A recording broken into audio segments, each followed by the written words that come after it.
Good morning, Juliana. Yes, we have a long-standing history pushing BP towards a more sustainable future. And this is very significant. 24% is a true shareholder rebellion. Also taking into account that the chairman was going anyway. So yeah, investors send a very strong signal that they're concerned about BP's climate policy, about their governance, and about the influence of a short-term investor like Elliott. Alleged influence, I should say, because they've never been public about it, but they had influence. BP made a panic U-turn on their climate targets.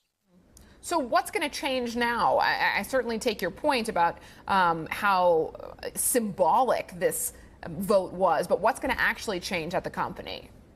Now, we hope that Amanda Blank, the non-executive board member who is going to search for a new chair, will take this into account, and she will look for a new chairman who is climate competent, who is transition competent, and who is has a bigger backbone and will not respond to short-term activists so quickly.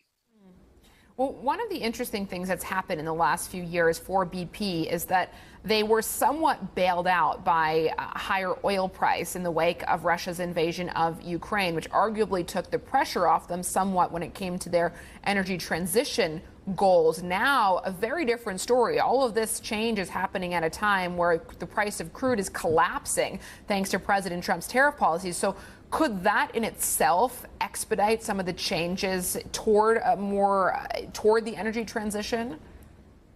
Yeah, we hope so, but it's a pity that it's so late, and that not only applies to BP but for the entire oil industry. They have enjoyed very high oil prices in the recent years since the Ukraine war, and what they should have done is invest these huge profits into the business models of the future, clean energy.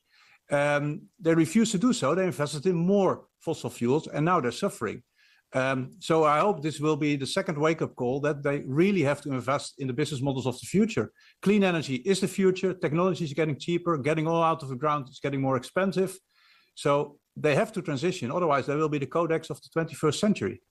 Yes, the word that keeps coming up, even as you describe it, is the future, the future. And yes, you may very well be right that these changes are necessary for the future of the energy sphere. But short term, this is a company that is still beholden to shareholders. It is a publicly traded company, and to some extent they are under pressure to deliver nearer term. So how do they balance the need to deliver returns to shareholders near term, to keep investors in the company, to have the money to invest for the future?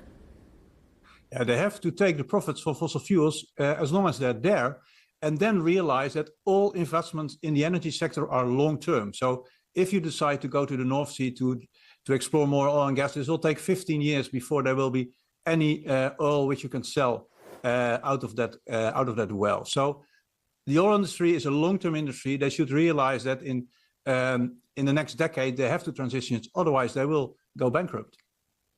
What's ironic is that BP was one of the first companies in the energy sector to acknowledge the need to transition and acknowledge the need to diversify away from oil and gas decades ago.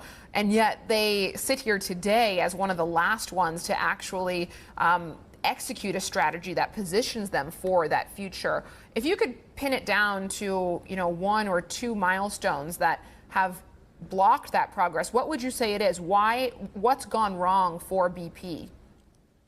What's gone wrong is that they never really tried. They called themselves Beyond Petroleum. They really wanted to look like a clean energy company, but they wanted to stay a fossil fuel company. So even the last years, when they announced for the second time they would go into transition, their investments in clean energy were always less, on average, less than 10%. 90% still went to fossil fuels. So you can't claim to be in a transition if 90% goes to your old business. So that's the problem with BP. They always pretended to be in transition, but they never tried. And now they're punished for that because the direction is not clear.